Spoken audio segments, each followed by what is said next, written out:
시간입니다. 한국인들 명절이면 특별한 놀이를 하지요. 그 중에 윷놀이라는 것이 있습니다. 한국의 윷놀이와 비슷한 것이 서양에서 있습니다. 미국에서는 그것을 주사위라 그럽니다. 이 두 가지 놀이를 비교하면서 민족성과 또 그 삶의 차이를 볼 수 있습니다. 한번 던져진 숫자로 운명을 결정하지 않습니까? 그러나 주사위는 한 번 던져진 숫자로 운명이 된다 하나 개인 어디까지나 6가지의 개인 운명입니다. 그러나 윷은 각각 4개지만은 한 개 숫자로서 운명을 정하는 것이 아니라 4가지가 합해서 운명을 정하는 것이죠. 4가지를 합해 가지고 도다, 개다, 거리다 이렇게 결정됩니다.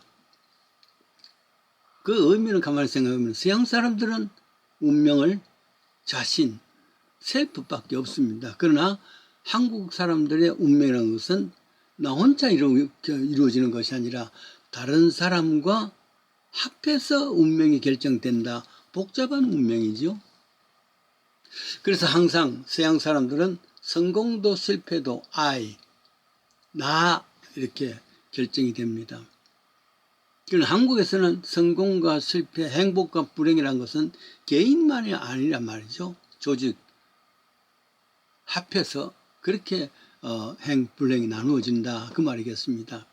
이는 내 개인의 영광만이 아니라 가문의 영광이다 혹은 국가의 영광이다 민족의 영광이다 그렇게 말하지 않습니까? 유체 운명과 같이 합해서 운명이 나를 결정지는 것이죠. 결국 내가 원하는 것이라 할지라도 내가 원하는 행복이라 할지라도 얽히고 설킨 여러 가정 혹은 부족으로 연결된단 말이죠. 불경 가운데 열반경이라는 게 있습니다. 거기 나오는 내용인데요. 어느 날 문을 두드립니다. 그래서 나갔더니만은 아주 귀한 옷을 입고 얼굴도 참 이쁘고 귀부인이 서 있습니다. 누구시오? 예, 저는 공덕천이라 하는 사람입니다. 무슨 일로 오셨지요? 예, 가는 곳곳마다 복을 주기 위해서 다닙니다. 주인에게 복을 주기 위해서 왔습니다. 그 반갑게 맞아 들을 수밖에 없지 않습니까? 바로 그때입니다. 뒤에서 누추하게 짝이 없고 얼굴이 영 추한 한 여인이 금방 따로 들어옵니다. 누시오? 저는 이름은 후암천이라 그럽니다.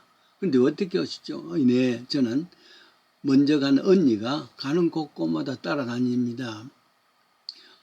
그래서 문을 못 들어오게 문을 잠글려 그러니까 먼저 한 귀부인이 말합니다. 저분이 내 동생인데 항상 같이 다녀야 합니다. 만약에 나를 저 여인을 쫓아내면 나도 나갈 수밖에 없습니다. 그렇게 행복은 항상 불행과 같이 온다는 그런 의미와 같고 불행은 항상 행복과 같이 있다는 것을 이야기하는 겁니다. 미국 생활에서 초창기에 이제 학교 생활을 하는데요. 미국 학생들과 같이 수업을 받으면서 느낀 게 있습니다. 큰 게 자기 이야기를 부끄러움 없이 스스럼 없이 저걸 엄마가 알면은 아버지가 알면은 가족이 알면은 그러면서 우리는 그렇게 느끼는데 본인은 혼자 그 이야기를 하면서 웃기도 하고 울기도 합니다. 어떤 면에서는 가족의 치부인데 가정사를 저렇게 함부로 할 수 있을까? 그러나 자기에 대해서 얼마나 솔직한지 모릅니다. 우리 경우에는 이 이야기를 하면 가족의 치부인데 가족의 부끄러움인데 할 수가 없는데 공동체의 부끄러움인데 어떻게 말하나 곤란하다 이런 것 아니겠습니까? 즉 서양 사람들에게는 명예나 불명예나 오직 자기 자신에게 주로 한정이 되지만은 동양 사람은 자기 자신만 아니라 행과 불행, 명예, 불명예는 가족 공동체가 같이 한다는 것입니다.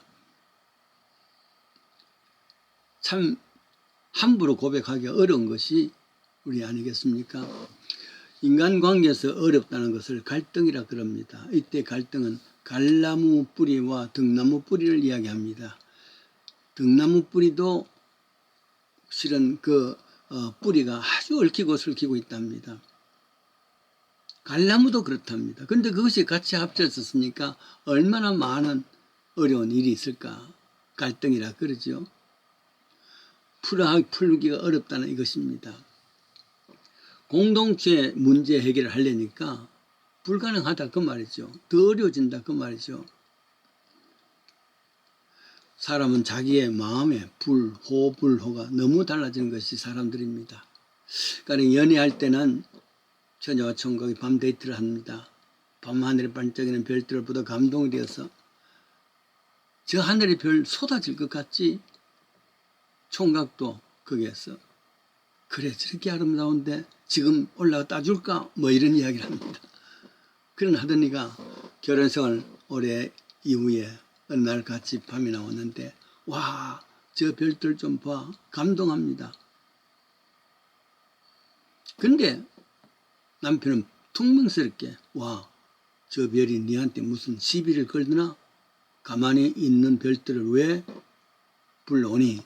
갈나무 갈등이 이렇게 인간 관계에서 나타난 거지 않습니까? 이케하라 마모루라는 일본 사람이 있습니다. 한국에서 26년간 살았으니까 한국말도 한국 사람 못지않게 잘합니다. 글도 잘 씁니다.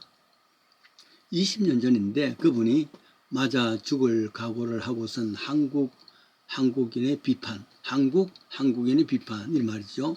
책을 출판했습니다. 아주 객관적인 입장에서 한국 얼굴을 민낯을 비판한 겁니다. 어떤 면에서 너무 심하다 할 정도로 한국 사람들에게 그렇게 치부를 까발린 거지요. 세계 무역 10대국이 된 나라 한국이다. 부국이다. 그런데 문화적이고 정신적인 수준은 실은 일본보다도 100년 가까이 차이가 나고 불행하게도 이 차이는 점점 더 벌어진다. 준법 수준은 저 아프리카 수준이다. 부끄러운 진단하지요. 그런데 왜 한국에 사는가? 한국 사람들의 정 때문에 한국 살고 있다. 이런 글을 했습니다.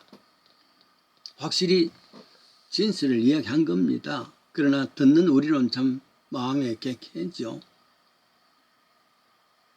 그렇다고 그 사람을 탓할 필요는 없습니다. 어쩜 이런 지적은 우리 교회의 지적인지는 모릅니다. 그래요. 어떤 면에서는 교회 크리스찬에 대한 고발이기도 합니다. 25%의 크리스찬들이 있습니다. 거의 기독교 국가가 되었습니다. 자부심이 있습니다. 그런데도 불구하고 그 크리스찬의 윤리적인 수준이라는 것은 못하지요. 그렇습니다. 점점 더 세속화로 가고 크리스천은 자기를 지키는 그 마지막까지의 그 자존심은 다 흐트러지고 문제가 생기면 항상 교회 다니는 누구, 집사, 권사, 어떤 면에서는 목회자까지 있지요. 이런 걸 생각하면서 그 한 사람의 삶이 그 사람으로 끝나는 것이 아니란 말이에요. 동양적인 것은 한 사람 집사가 잘못하면 기독교 전체 교회가 욕을 먹는 것이라는 것. 한 사람 장로가 귀한 일을 했다 그러면 그 사람만이 아니라 온 교회 전체가 칭찬받는 역할입니다. 나 한 사람 크리스찬 때문에 교회가 그리고 온 기독교 크리스찬들이 칭찬도 받을 수 있고 또 꾸중도 할 수 있다는 생각하면서 내 한 사람 삶이 더욱더 바른 삶을 살 수 있는 복된 크리스찬 되십시다.